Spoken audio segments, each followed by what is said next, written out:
Hi friends, welcome to our channel. ఈరోజు మనం 2023లో మలయాళం లాంగ్వేజ్లో రిలీజ్ అయినటువంటి ఒక మంచి కామెడీ డ్రామా మూవీ స్టోరీని డిస్కస్ చేద్దాం. అదే Jaladhara pump set since 1962. Now let's start our video.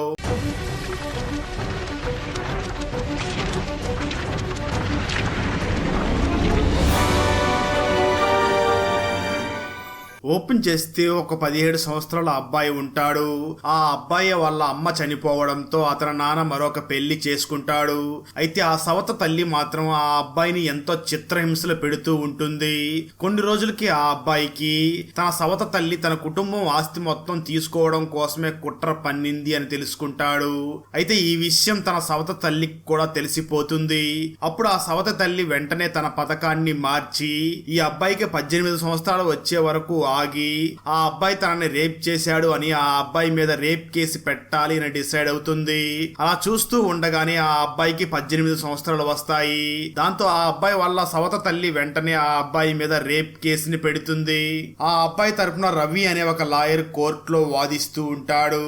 తన సవత తల్లి తరపున మాత్రం పెరుమాల్ అనే ఒక లాయర్ వాదిస్తూ ఉంటాడు. అయితే కోర్టులో రవి పైన పెరుమాళ్లే గెలవడంతో ఆ అబ్బాయి కేసు ఓడిపోయి జైలుకి వెళుతూ ఉంటాడు. అప్పుడు ఆ అబ్బాయి లాయర్ రవిని చూసి, నా కేసులో కాకపోయినా సరే నువ్వు ఏ కేసులో అయినా సరే ఆ పెరుమాల్ లాయర్ ని ఓడించాలి అని చెప్పి జైలుకి వెళ్లిపోతాడు. కట్ చేస్తే మరికొంత కాలానికి ఆ రవికి మరొక కేసు దొరుకుతుంది. ఇక్కడ స్టోరీ 2017కి షిఫ్ట్ అవుతుంది.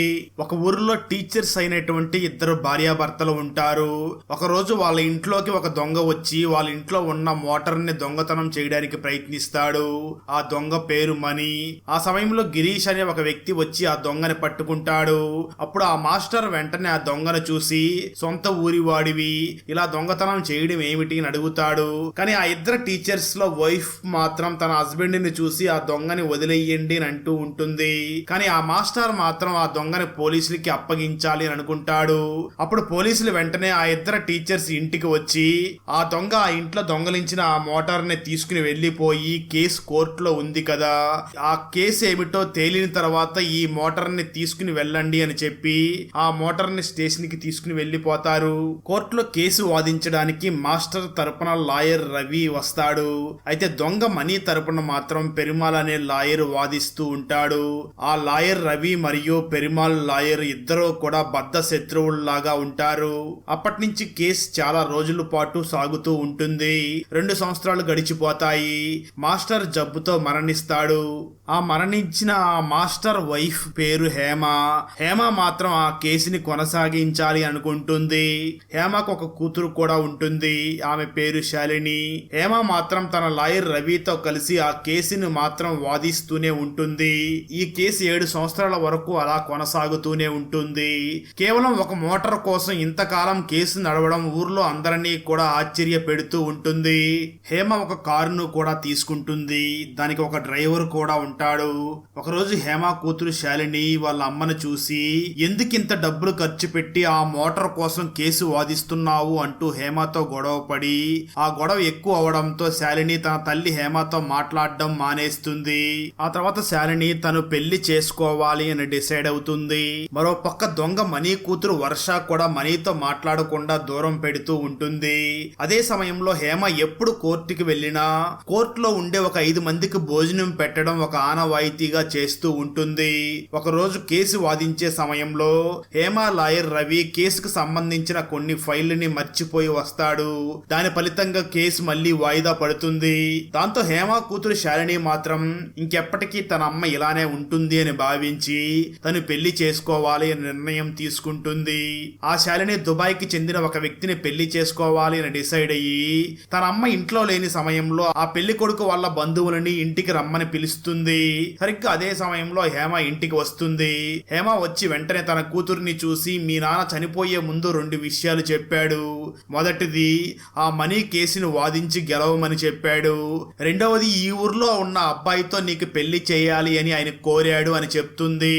ఆ మాటలు విన్న శాలిని కూడా బాగా ఆలోచిస్తూ ఉంటుంది. మరో పక్క మనీ కూతురు వర్ష కూడా తన ఇంటికి రావడానికి ఇష్టపడకుండా బయట లేడీస్ హాస్టల్లోనే రూమ్ లో ఉంటూ ఉంటుంది. ఒకరోజు మనీ తన కూతుర్ని చూడడానికి చూడ్డానికి వెళ్ళినప్పుడు కూడా వర్ష తన నాన్నని కలవకుండా తన నుంచి తప్పించుకుని తిరుగుతూ అక్కడి నుంచి వెళ్లిపోతూ ఉంటుంది. ఒకరోజు శాలిని తన ఇంటికి చేరుకోగా అక్కడ తాళాలు లేకుండా అన్ని తలుపులు వేసేసి ఉండడంతో ఆ సమయంలో శాలిని పక్కింట్లో ఉండే వాళ్ళ ఇంటికి వెళ్లి మాట్లాడుతూ ఉంటుంది. కానీ ఆ ఇంట్లో వాళ్ళు ఆమెను కొంచెం తప్పుగా మాట్లాడడంతో శాలిని చాలా బాధపడుతుంది. ఆ రోజు రాత్రి హేమ ఇంటికి తిరిగి రాగా శాలిని వెంటనే హేమతో మాట్లాడుతూ, నువ్వు ఈ కేసు గురించి తిరుగుతున్నావు, కానీ నా జీవితాన్ని నాశనం చేస్తున్నావు, నా గురించి ప్రజలు చాలా తప్పుగా మాట్లాడుతున్నారు అని శాలిని తన ఆవేదన మొత్తం చెప్తుంది. మరో పక్క మనీ కూతురు వర్ష పొలాచి నుంచి ఇంటికి వచ్చి భోజనం చేస్తూ ఉండగా మనీ ఇంటికి వెళ్తాడు. దాంతో వర్ష వెంటనే తింటూ తింటూ అక్కడి నుంచి లేచి పక్కకు వచ్చేసి తన నాన్నని చూడగానే చాలా ఇబ్బంది పడుతూ ఉంటుంది. ఎందుకంటే వర్ష తన తండ్రిని అందరూ దొంగ అంటున్నారు అని తన నాన్నతో మాట్లాడకుండా ఉంటూ ఉంటుంది. మనీ తన కూతురు తనతో మాట్లాడకపోవడంతో తను చాలా బాధపడుతూ ఉంటాడు. అలా మనీ చాలా బాధపడుతూ ఇంటి బయటనే భోజనం చేసి అక్కడి నుంచి వెళ్లిపోతూ ఉండగా తన భార్య మనీని చూసి, మీ కూతురు నీతో మాట్లాడాలి అంటే నువ్వు ఈ కేసులో గెలవాలి, నువ్వు గెలిస్తేనే ఈ కేసులో నువ్వు మంచివాడు అని అందరికీ తెలుస్తుంది, ఎంత ఖర్చైనా పర్వాలేదు, ఆ లాయర్ పెరుమాళకి డబ్బులు ఇచ్చి నువ్వు ఈ కేసు గెలువు అని అంటుంది. మరోవైపు కోర్టులో కేసు వాదించబడుతూ ఉంటుంది. మనీ కోర్టులో మాట్లాడుతూ నేను దొంగతనం చేయలేదు అని అంటూ ఉంటాడు. రవి తన వాదనలో ఇద్దరు సాక్ష్యాలను తీసుకుని వచ్చి ఆ సాక్ష్యాల్ని సమర్పిస్తాడు. కానీ గిరీష్ ఈ కేసులో ఒక కీలకమైన సాక్షి, తను వేరే దేశంలో చదువుకుంటూ ఉంటాడు, అందుకే అతను కోర్టుకి రాలేకపోతాడు. దాంతో గిరీష్ ఫ్రెండ్స్ మాత్రం కోర్టులో గిరీష్ వేరే దేశాల్లో చదువుకుంటున్నాడు అని చెప్తారు. ఆ సమయంలో లాయర్ పెరుమాళ్ వెంటనే హేమాని ప్రశ్నిస్తూ మీ మోటార్ కలర్ ఏమిటి అని అడుగుతాడు. దానికి హేమ సమాధానమిస్తూ నాకు తెలియదు అని అంటుంది. ఆ మాటలు విన్న పెరుమాళ్ వెంటనే మీ మోటార్ కలర్ మీకు తెలియదు కానీ మీ మోటార్ ని దొంగలించిన వ్యక్తి మీకు తెలుసా అని ప్రశ్నిస్తాడు. ఆ మాట విని మనీ కూడా చాలా చిరునవ్వు నవ్వుతాడు. దాంతో హేమ వెంటనే తన వాదనని రుజువు చేస్తూ ఈ కేసుని మేము 7 ఏళ్లుగా వాదిస్తున్నాం, మేము న్యాయం కోసం పోరాడుతున్నాం, నేను ఈ కేసుకి పెట్టిన డబ్బులతో 100 మోటార్లు కొనుక్కునేదాన్ని, కానీ నా లక్ష్యం దొంగను శిక్షించడం, 7 సంవత్సరాల నుంచి మేము న్యాయం కోసం పోరాడుతున్నాము అంటుంది. మరోపక్క మనీ కూడా తన వాదనని వినిపిస్తూ నేను ఒక మోటార్ కోసం ఊర్లో చెడ్డవాడిగా మారాను, కానీ నేను 7 ఏళ్లుగా ఈ కేసుతో పోరాడుతున్నాను, నేను ఒక మంచి వాడిని అని నిరూపించుకోవడమే నా లక్ష్యం అని జడ్జి ముందు చెప్తాడు. ఈ వాదనలన్నీ విన్న జడ్జి మళ్ళీ కేసుని 1 నెల వాయిదా వేస్తాడు. ఆ తర్వాత మనీ వెంటనే తన లాయర్ పెరుమాళ్ దగ్గరికి తను కష్టపడి సంపాదించిన డబ్బులు మొత్తం తీసుకుని వెళ్లి తనకిచ్చి ఈ కేసు నేను ఎలాగైనా గెలవాలి, ఆ దొంగతనం నేను చెయ్యలేదు అని రుజువు చెయ్యాలి అని అంటాడు. కట్ చేస్తే కేసు చివరి దశలోకి ప్రవేశిస్తుంది. జడ్జి పోలీసుల్ని పిలుస్తాడు. అప్పుడు ఇన్స్పెక్టర్ మాట్లాడుతూ నేను 2 సంవత్సరాల క్రితమే రిటైర్డ్ అయ్యాను, ఆ సంఘటన నాకేమీ గుర్తు లేదు అని చెప్తాడు. దాంతో ఆ సాక్ష్యం పనిచేయకపోవడంతో మనీ తప్పించుకునే అవకాశాన్ని పొందుతాడు. సరిగ్గా అదే సమయంలో హేమ కూతురు శాలిని ఆమెను చూడ్డానికి వచ్చి నేను సిటీకి వెళ్లిపోతున్నాను, నాకు ఒక జాబ్ వచ్చింది, అయినా మీరు ఈ కేసులో ఓడిపోతున్నారు అని ఎగతాళి చేస్తుంది. దాంతో హేమ వెంటనే తన లాయర్ రవి దగ్గరకు వెళ్లి తనకి 3 లక్షల రూపాయలు ఇచ్చి ఎలాగైనా కేసు గెలిపించు అని అడుగుతుంది. ఆ మాటలు విన్న రవి ఈ డబ్బులు నాకు అవసరం లేదు, నేను ఈ కేసుని చాలా వ్యక్తిగతంగా తీసుకున్నాను, ఖచ్చితంగా ఈ కేసుని గెలిపిస్తాను అని మాటిస్తాడు. ఆ తర్వాత రవి ఆ డబ్బుల్ని కూడా తిరిగి మళ్ళీ హేమకిచ్చి తనకి నమ్మకాన్ని కలిగిస్తాడు. అప్పుడే హేమ తన కారులో ఇంటికి వెళుతూ ఉండగా మనీ కూతురు వర్ష పొలాచి నుంచి నడుచుకుని వెళ్లిపోతూ ఉంటుంది. వర్ష హేమని చూసి ఈ కేసు 7 ఏళ్లుగా ఎందుకు లాగుతున్నావు, నీ వల్ల మా నాన్నకి దొంగతనం చేశాడు అనే పేరు వచ్చింది, దానివల్ల నేను ఇక్కడ ప్రశాంతంగా చదువుకోలేకపోతున్నాను, నా జీవితానికి ఎంతో చెడ్డ పేరు వస్తుంది అని తన ఆవేదన మొత్తం చెప్పుకుంటుంది. ఆ మాటలు విన్న హేమ వర్షకి సమాధానమిస్తూ నేను ఆ రోజు కేసు వెయ్యకపోతే మీ నాన్న ఇంకా కూడా దొంగతనాలు చేస్తూనే ఉండేవాడు, నేను ఈ కేసు వెయ్యడం వల్లనే మీ నాన్న ఇప్పుడు దొంగతనం చేయకుండా అడ్డుకున్నాను, ఖచ్చితంగా న్యాయం గెలవాలి అని చెప్పి హేమ అక్కడి నుంచి వెళ్లిపోతుంది. మరోపక్క లాయర్ రవికి గిరీష్ విదేశాల నుంచి ఇంటికి తిరిగి వచ్చాడు అని తెలుస్తుంది. వెంటనే గిరీష్ ని కోర్టులో సాక్షిగా ప్రవేశపెట్టాలి అని చూస్తూ ఉంటాడు. అంటాడు. దానికి గిరీష్ కూడా ఒప్పుకుంటాడు. కానీ పెరుమాల్ మాత్రం గిరీష్ ని కోర్టుకి రాకుండా చెయ్యాలి అని పథకాలు పన్నుతూ ఉంటాడు. అదే సమయంలో శాలిని తన తల్లి చేస్తున్న పోరాటం తనకు నచ్చి ఎలాగైనా ఈ కేసు గెలవాలి అని శాలిని మళ్ళీ తన తల్లి హేమకి సపోర్ట్ గా నిలుస్తుంది. హేమ కోర్టుకి వెళుతూ ఉండగా శాలిని ఆమె కోసం భోజనం తయారు చేసి తీసుకుని వెళ్తూ ఉంటుంది. ఈ కేసు కోర్టులో చివరి దశకి చేరుకుంటుంది. అప్పుడు కోర్టులో రవి గిరిని చూసి మీరు ఆ రోజు మనీ దొంగతనం చేస్తూ ఉండగా చూశారా అని అడుగుతాడు. దానికి గిరీష్ సమాధానం ఇస్తూ నేను చూడలేదు అని జడ్జి ముందు సమాధానం ఇస్తాడు. ఆ సమయంలో జడ్జి హేమ వైపు చూసి ఆమె ముఖంలో బాధను గమనిస్తాడు. హేమ దుఃఖంతో నిస్సహాయంగా ఉంటుంది. స్టోరీ ఒక రోజు గతానికి వెళ్తుంది.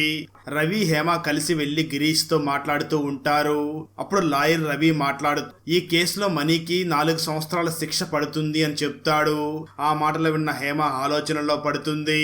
ఈ చిన్న కేసు కోసం తన జీవితాన్ని వృధా చేస్తున్నానా అని, తన కూతురు జీవితాన్ని కూడా ప్రమాదంలో పడాయిస్తున్నాను అని హేమ ఆలోచిస్తుంది. అదే విధంగా దీనివల్ల ఊర్లో ఆ మనీకి మళ్ళీ చెడ్డ పేరు వస్తుంది అని చాలా ఆలోచనలో పడుతుంది. అలా బాగా ఆలోచించిన హేమ ఒక నిర్ణయాన్ని తీసుకుంటుంది.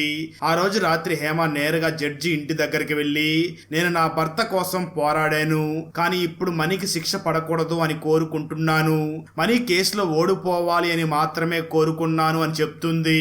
జడ్జి ఆమెను చూసి మీరు ఇక్కడికి రాకూడదు, ఏదన్నా ఉంటే కోర్టులోనే ఈ విషయాలు మాట్లాడుకోండి అని చెప్పి సలహా ఇచ్చి పంపించేస్తాడు. స్టోరీ ప్రజెంట్ కి వస్తుంది. వాదనలన్నీ విన్న జడ్జి వెంటనే తీర్పునివ్వడంతో మనీ నిరపరాధిగా విడుదలవుతాడు. మనీతో పాటు అతని లాయర్ పెరుమాల్ కూడా చాలా సంతోషంగా ఉంటారు.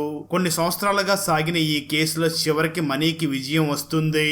కానీ హేమ మాత్రం తను మంచి పని చేశాను అని ఒక సంతృప్తితో ఉంటుంది. అప్పటికే మనీ తన భార్యతో కూర్చుని హేమ గురించి మాట్లాడుతూ ఉంటాడు. అదే సమయంలో మనీ కూతురు వర్ష మనీ దగ్గరికి టీ తీసుకుని రావడంతో మనీ ఆ టీ తీసుకుని చాలా భావోద్వేగానికి గురయ్యి ఏడుస్తూ ఉంటాడు. వర్ష తన నాన్నని ఓదార్స్తూ తనకి ధైర్యాన్ని ఇస్తూ ఉంటుంది.